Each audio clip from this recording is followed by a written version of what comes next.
નમસ્કાર, હું પ્રશાંત સુંબે, એસપી બનાસકાંઠા જિલ્લાના વડગામ પોલીસ સ્ટેશનમાં જાન્યુઆરી 2025માં એક છેતરપિંડીનો બનાવ બનેલો હતો, જેમાં એક જે ફરિયાદી ભોગ બનનાર યુવક છે તેઓને 5 લોકોની ટોળકીને લગ્નની લાલચ આપીને છેતરપિંડી કરવામાં આવેલી હતી અને આ ગુનામાં તેઓ પાસેથી 3 લાખ જેવી રકમ તેઓએ મેળવી લીધેલા હતી.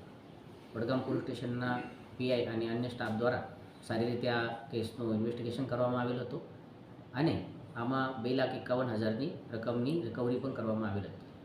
ગુજરાત સરકાર તેમજ ગુજરાત પોલીસની જે કાર્યક્રમની નીતિ છે 13 તુજકો અર્પણની, જેમાં ફરિયાદીના ગયેલ મુદ્દામાલ પાછળ તેઓને આપવાની અમારી જે પહેલ છે, આ પહેલ અંતર્ગત વડગામ પોલીસ સ્ટેશનના પીઆઈ શ્રી દ્વારા આ 2,51,000ની રકમ ફરિયાદીને સહકાર આપીને તેઓ પાસેથી અને માનનીય કોર્ટ સાહેબ પાસેથી છોડવીને આજ 13 તુજકો અર્પણ કાર્યક્રમ અંતર્ગત તેઓને પાછળ આપવામાં આવેલ છે.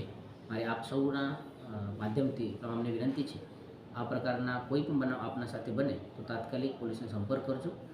અમે આપના સાથે છીએ અને આપના સાથે જે પણ આપણા છેતરપિંડી કરવા માંગતા હોય તેઓને ન્યાયની કક્ષામાં આવીને અને કાયદાનો જે અમારો પ્રયત્ન છે કાયદા બનવાનો તે તેઓને કરવામાં આવશે, શિક્ષા કરવામાં આવશે. Thank you. જય હિન્દ.